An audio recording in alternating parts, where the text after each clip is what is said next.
Charlotte's Web by E.B. White. Pictures by Garth Williams. Read by Stacy Kingery. Chapter 9. Wilbur's Boast. A spider's web is stronger than it looks. Although it is made of thin, delicate strands, the web is not easily broken. However, a web gets torn every day by the insects that kick around in it, and a spider must rebuild it when it gets full of holes. Charlotte liked to do her weaving during the late afternoon, and Fern liked to sit nearby and watch. One afternoon, she heard a most interesting conversation and witnessed a strange event. "You have awfully hairy legs, Charlotte," said Wilbur, as the spider busily worked at her task. "My legs are hairy for good reason," replied Charlotte. "Furthermore, each leg of mine has 7 sections. The coxa, the trochanter, the femur, the patella, the tibia, and the metatarsus, and the thoracis." Wilbur sat bolt upright. "You're kidding," he said. "No, I'm not either." "Say those names again. I didn't catch them the first time." "Coxa, trochanter, femur, patella, tibia, metatarsus, and the thoracis." "Goodness," said Wilbur, looking down at his own chubby legs. "I don't think my legs have 7 sections." "Well," said Charlotte, "you and I lead different lives. You don't have to spin a web. That takes real leg work." "I could spin a web if I tried," said Wilbur, boasting. "I've just never tried." "Let's see you do it," said Charlotte. Fern chuckled softly, and her eyes grew wide with a love for the pig. "Okay," Wilbur replied. "You coach me and I'll spin one. It must be a lot of fun to spin a web. How do I start?" "Take a deep breath," said Charlotte, smiling. Wilbur breathed deeply. "Now climb to the highest place you can get to, like this." Charlotte raced up to the top of the doorway. Wilbur scrambled to the top of the manure pile. "Very good," said Charlotte. "Now make an attachment with your spinnerets. Hurl yourself into space and let out a dragline as you go down." Wilbur hesitated a minute, then jumped into the air. He glanced hastily behind him to see if a piece of rope was following him to check his fall, but nothing seemed to be happening in his rear. And the next thing he knew, he landed with a thump. "Humph!" he grunted. Charlotte laughed so hard her web began to sway. "What did I do wrong?" asked the pig, when he recovered from his bump. "Nothing," said Charlotte. "It was a nice try." "I think I'll try again," said Wilbur, cheerfully. "I believe what I need is a little piece of string to hold me." The pig walked out into his yard. "You there, Templeton?"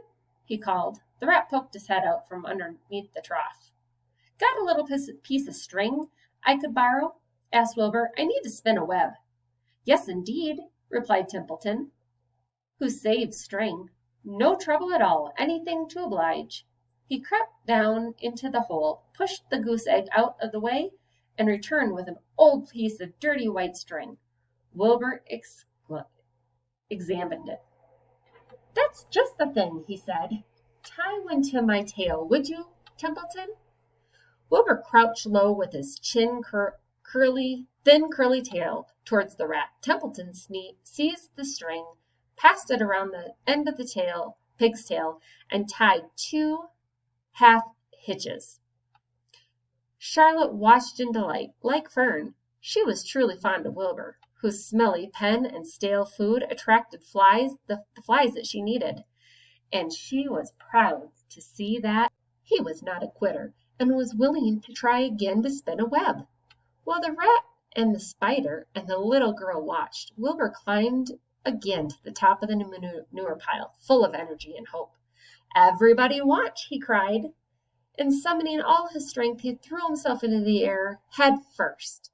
The string trailed behind him, but as he had neglected to fasten the other end to anything, it didn't really do any good, and Wilbur landed with a thud, crashed, and hurt. Tears came to his eyes. Templeton grinned. Charlotte just sat quietly. After a bit she spoke. You can't spin a web, Wilbur, and I advise you to put the idea out of your mind. You lack two things needed for spinning a web. What are they? Asked Charlotte sadly. You lack a set of spinnerets, and you lack knowledge.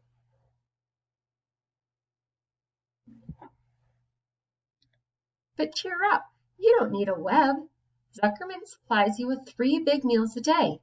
Why should you worry about trapping food? Wilbur sighed. You're ever so much cleverer and brighter than I am, Charlotte. I guess I was just trying to show off. Serves me right. Templeton untied his string and took it back to his home. Charlotte returned to her weaving.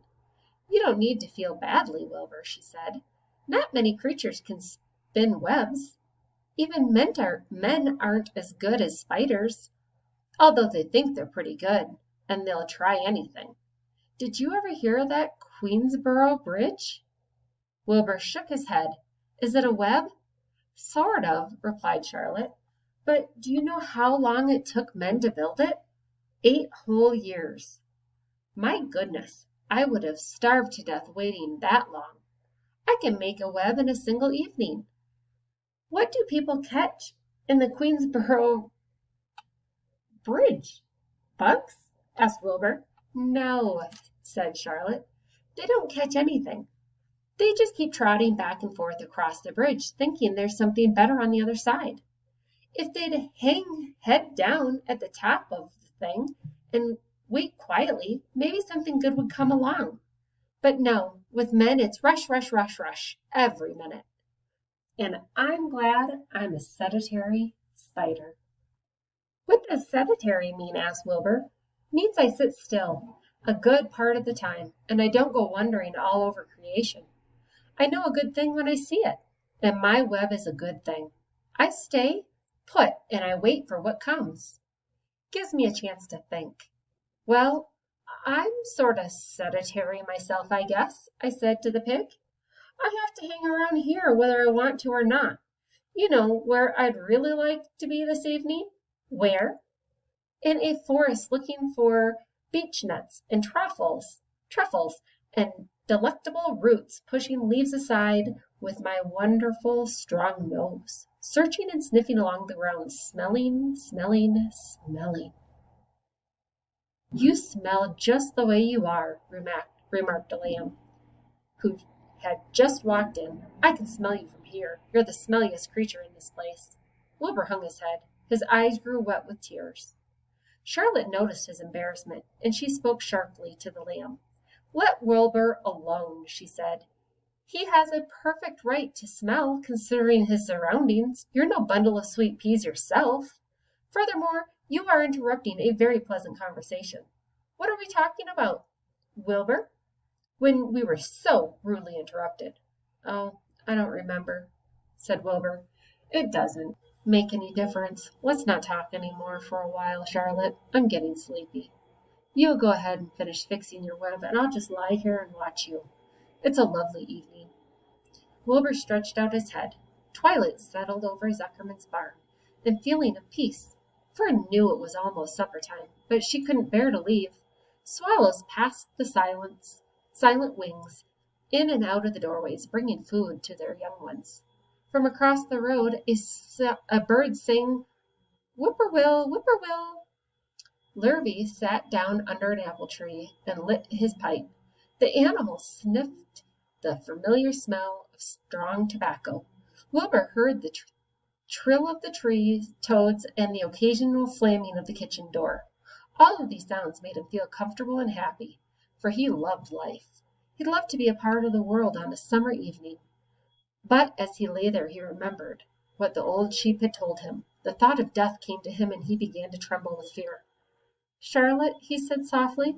Yes, Wilbur, I don't want to die. Of course you don't, said Charlotte in a comforting voice. I just love it here in the barn, said Wilbur. I love everything about this place. Of course you do, said Charlotte. We all do. The goose appeared, followed by her 7 goslings. They thrust their little necks out and kept up a musical whistling like a tiny troop of pipers. Wilbur listened to the sound with love in his heart. "Charlotte," he whispered. "Yes," said the spider. "Were you serious when you promised that you would help keep them from killing me?" "I was never more serious in my life, and I'm not going to let you die, Wilbur." "How are you going to save me?" asked Wilbur, whose curiosity was very strong at this point. "Well," said Charlotte vaguely, "I don't really know, but I'm working on a plan." "That's wonderful," said Wilbur. "How is the plan coming, Charlotte? Have you got very far with it?" "It's coming along pretty well." Wilbur was trembling again, but Charlotte was cool and collected. "Oh, it's coming all right," she said, lightly. "The plan is still in its early stages and hasn't completely shaped up yet, but I'm working on it." "When do you work on it?" begged Wilbur. "When I'm hanging head down at the top of my web.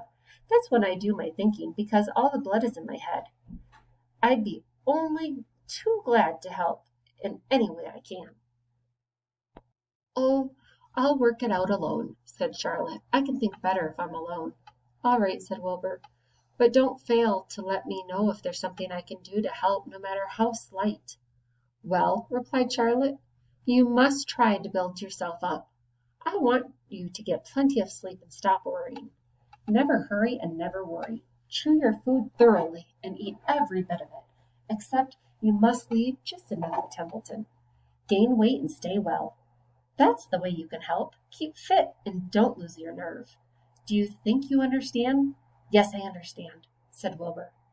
"Go along to bed then," said Charlotte. "Sleep is important." Wilbur trotted over to the darkest corner of his pen and threw himself down, and he closed his eyes.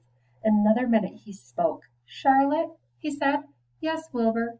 "May I go out of my trough and see if I left any of my supper? I think I just left a tiny bit of mashed potato." "Very well," said Charlotte. "But I want you in bed again without delay." Wilbur started to race out into the yard. "Slowly, slowly," said Charlotte. "Never hurry and never worry." Wilbur checked himself and crept slowly through his trough. He found a bit of potato, chewed it carefully, swallowed it, and walked back to bed. He closed his eyes and was silent for a while. "Charlotte," he said in a whisper. "Yes." "May I get a drink of milk? I think there are a few drops of milk left in my trough." "No, the trough is dry, and I want you to go to sleep. No more talking. Close your eyes and go to sleep." Wilbur shut his eyes. Fern got up from her stool and started for home, her mind full of everything she had seen and heard. "Good night, Charlotte," said Wilbur. "Good night, Wilbur." There was a pause. "Good night, Charlotte." "Good night, Wilbur." "Good night." "Good night."